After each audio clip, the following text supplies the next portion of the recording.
எப்படியாவது அன்றொரு நாள் தேதி சத்தி இருக்குது அதை வச்சு எப்படியாவது மண்டபத்தை சொல்லி அதை நம்ம நிறைவேற்றாமா அந்த கிழவி தான் சொல்றேன்னா நீ கேக்குற பத்தியா ராமனு உன் பையனு தான் ராமனும் என் பையன் தான் இருந்தாலும் லட்சம் தான் சொன்னாலும் 1000 தான் சொன்னாலும் மாடு போய் மலை மேஞ்ச வேணாலும் அது மாட்டுக்காரன் பேர் தான் சொல்லும் என் பேர் அது சொல்லாது எப்படி போய் கேட்டு போலாமா என் மன்னவரை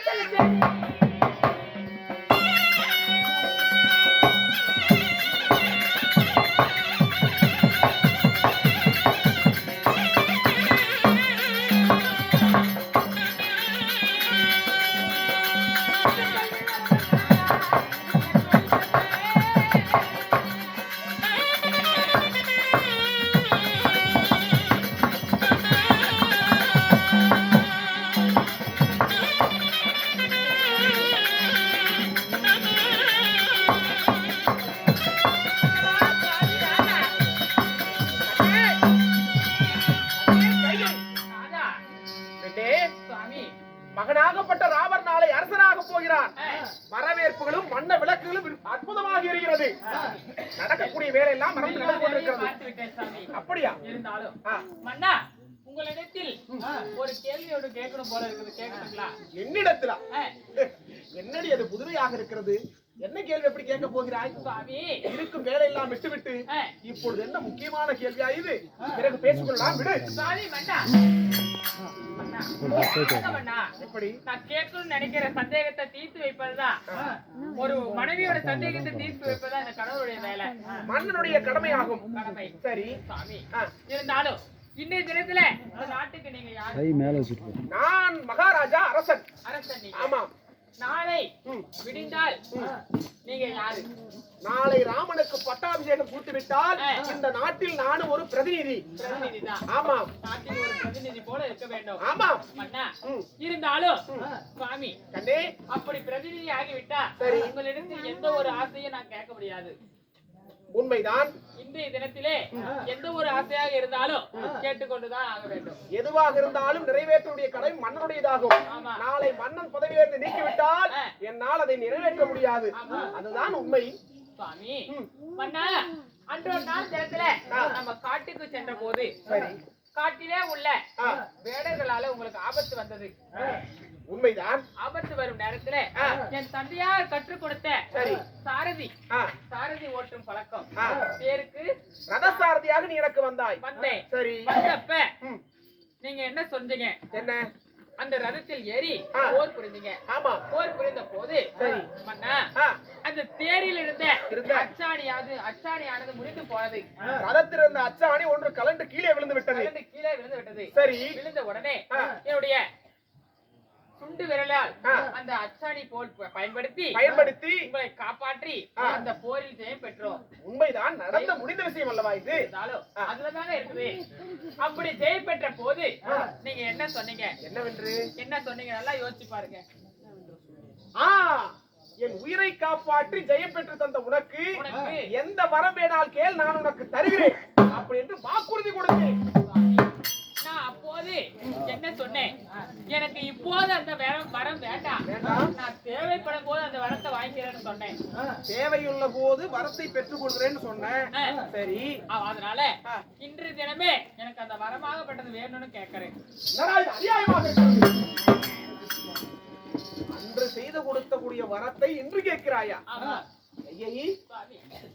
சரி, வரம் தானே கேக்குறா. அன்று கேட்டால் என்ன, இன்று கேட்டால் என்ன? வரம் தானே கொடுக்கறன்னு வாக்குறுதி கொடுத்தியாச்சு. அப்படிதானே? சூரிய உலகத்தில் பிறந்தவர் நாம. அதனால என்ன வரம் கேட்டு போறா? எது வேணாலும் கேளு. எப்படி?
வரங்கள் வேண்டும்.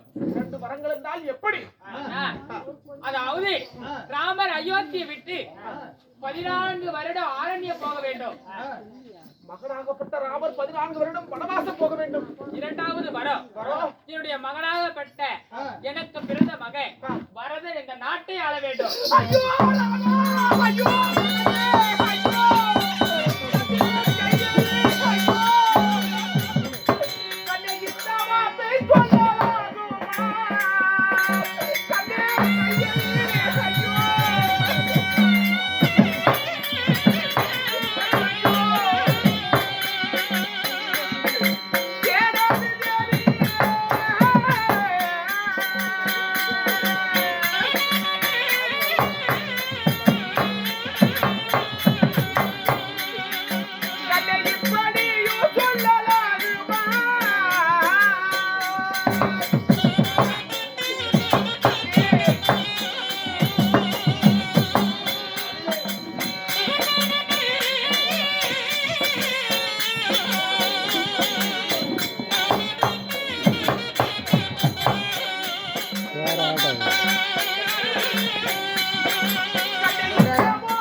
நாமோ நீங்களோ சூரிய குலத்தில் பிறந்தவர். அதாவது இந்த சூரிய குலத்தில் பிறந்த ஒரு மன்னன் என்ன செய்தாரு? சொன்ன ஒரு சொல்லுக்காக நாட்டை இழந்து, நகரத்தை இழந்து, மனைவியில் இருந்து, சொந்த மகனையும் இழந்து, செங்கோல் பிடிக்கும் கையால சுடுகோல் பிடித்து நின்றால் ஒரு மன்னன் செய்த சத்தியத்தை காப்பதற்காக. அப்ப இந்த குலத்தில் பிறந்தது பொய்யா?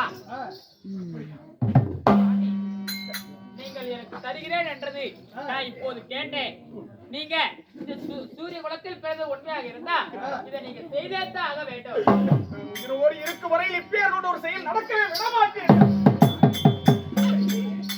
கையெடுத்து கும்பிட்டு கேட்டுக்கொள்கிறேன். எனக்கு பின்னால் இந்த நாட்டை ஆள தகுதியானவர் ராமச்சந்திரமூர்த்தி ஒருவன் மட்டும்தான். தலைப்பிள்ளை அவன் இருக்க இளைய பிள்ளைக்கு பட்டம் சுட்டினால் ஊரார் எப்படி உதாசனம் பேச மாட்டார்களா? பெண்ணே, அதற்காக தான் நான் சொல்றேன். 14 வருடம் ராமர் காலம் போனா கண்டிப்பாக என்னுடைய மகன் பரதன் நாட்டை ஆளுவான். மகனாகப்பட்ட பரதனும் என் மகன் தான். பரதன் நாடாள வேண்டும் என்றால் ராமரும் இந்த நாட்டில் இருக்கட்டும். ராமராகப்பட்டவர் எதற்கு வனவாசம் போக வேண்டும்? ராமராகப்பட்டவர் இங்க இருந்தா என் அண்ணன் இருக்கும் போது எனக்கு நீங்க பட்டம் சூட்டக்கூடாது என்று என்னுடைய மகன் விட மாட்டான். அதனால 14 வருடம் ராமர் கானகம் சென்றேதான் தீரணும், சென்றேதான் தீரணும்.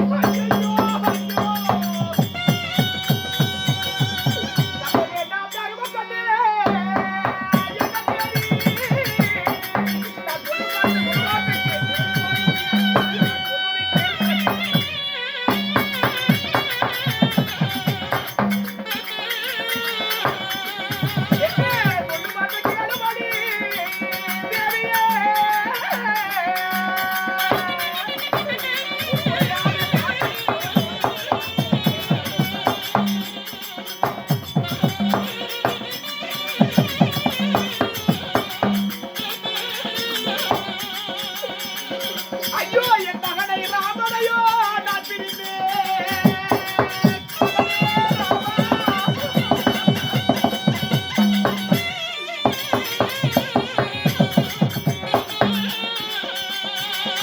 ஐயோ எப்படி நான் வாழ்ந்தேனோ என் தேவி.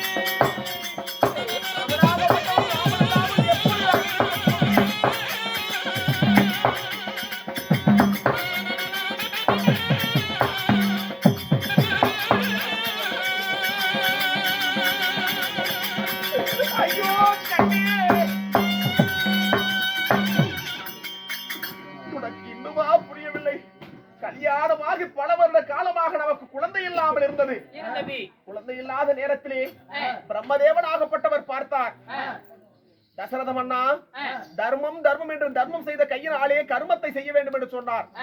அவர் சொன்னது போல கானகத்திற்கு சென்று 1000 யானைகளை கொன்று அதன் விழா எலும்புகளை எடுத்து புத்திர காமேஷ்டி யாகம் செய்தால் மட்டுமே குழந்தை பிறக்கும் என்று சொல்ல அன்று நடந்த விஷயம் உனக்கு தெரியுமா?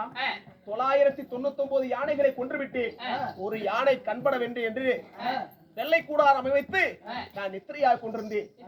அந்த வேளையிலே கங்கை கரையிலே யானைதான் தண்ணீர் கொடுக்க வருகிறது என்பதற்காக ஒருவர் வந்தார். மனிதன் போலே அப்பேர் கொண்ட பாலகன் யார்? அவன் பெயரோ குருபுத்திரன் என்ற ஒருவன். அந்த குருபுத்திரனாகப்பட்டவன் வந்து கண்கள் தெரியாத தன் தாய் தந்தைக்காக தண்ணீர் எடுக்க வந்தான்.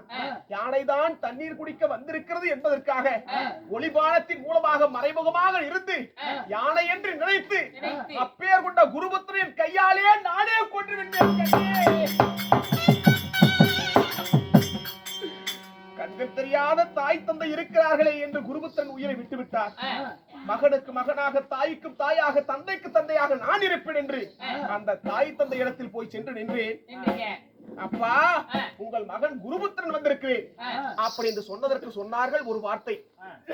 தசரத மன்னா, எங்களுக்கு கண்கள் தான் தெரியாதோ தவிர காதெல்லாம் கேட்கிறது தான். என் மகனுடைய குரல் எனக்கு தெரியாமல் போய்விடுமா? என் மகனாகப்பட்டவன் எங்கே? அப்படி இந்த கண்கள் தெரியாத தாய் தந்தை கேட்க என் கையாலே உங்கள் மகனை நான் கொன்றுவிட்டேன் அப்படி என்று சொல்ல இறுதியாக சொன்னார் ஒரு வார்த்தை. கள்ளம் கபடம் சூதுவாது அறியாத என் மகனாகப்பட்ட குருபுத்திரன் இறந்து விட்டார். இப்பேர் கொண்ட பாலகனை ஒரே ஒரு மகனை கொன்று விட்டாயே, உனக்கு எத்தனை பிள்ளைகள் பிறந்தாலும் சரியே, உன் உயிர் போகும் நேரத்தில் உனக்கு உதவாமல் போயிட்டு சாபத்தை கொடுத்தார். அப்பேர் கொண்ட கண்கள் தெரியாத புதியவர் சாபத்தை கொடுத்து விட்டு போய்விட்டார்கள். சரி, சாகும் நேரத்தில் அந்த இடத்தில் அவர்களும் சாபம் கொடுத்து விட்டு இறந்து விட்டார்கள். இவர்கள் சொல்லக்கூடிய சாபமானது பழிக்க போகிறதா என்று அடுத்த ஒரு யானையை கொன்று 1000 யானைகளை கொன்று அதன் விழா எலும்புகளை எடுத்து புத்திர காமேஷ்டி யாகம் செய்தேன். யாகத்தை செய்து பிரம்மதேவனாகப்பட்டவர் குழந்தை வரம் கொடுத்தார். அப்பேர் கொண்ட கர்ம காரியம் சாபம் எல்லாம் பெற்று 4 குழந்தைகளை பெற்றெடுத்து அப்பேர் கொண்ட முதலாவதாக பிறந்த மகன் ராமரை வனவாசம் போக சொல்கிறாயே, நியாயமா?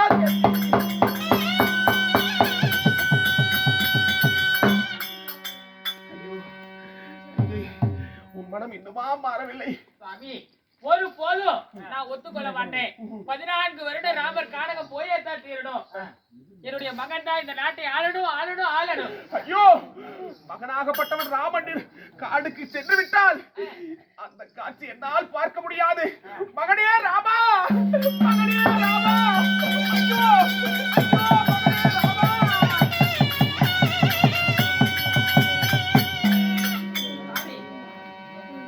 அம்மா கோத்தலையம்மா, அம்மா, அதாவது உங்களுடைய கணவராகப்பட்டவர் ஆண்டு மடிந்து விட்டார். செத்து விட்டார் அம்மா, செத்து விட்டார்.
தகுந்த வயசாச்சா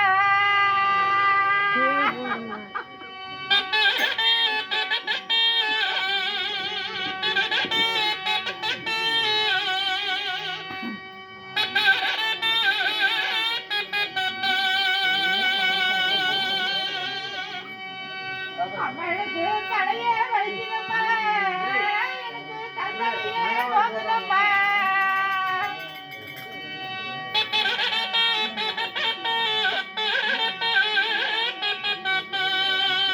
எந்த பெரிய தாயார் இருந்திருந்தா அந்த தைல ஒரு பொட்டியில என் தாயார் ஒரு வண்டியில ஐயோ மன்னா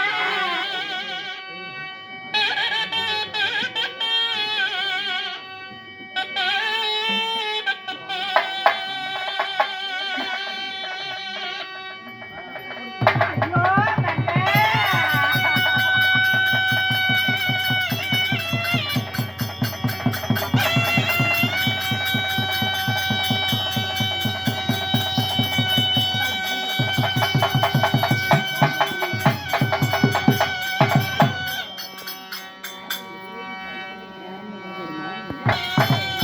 மந்திரி மந்திரி அவன் கிடக்குற கிழமை போனா போயிட்டு போறா இருந்தாலும்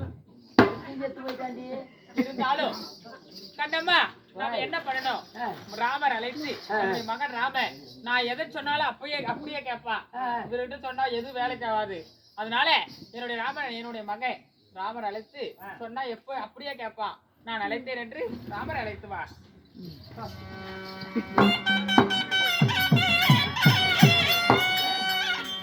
கேளுங்கள் சிவர்களே, அதே சமயத்தில் கொடைகிரி அயோத்திமா நகரத்தின் இளவரசன் சாட்சாத் ராமச்சந்திர மூர்த்தியை சபைக்கு வருகிறார்.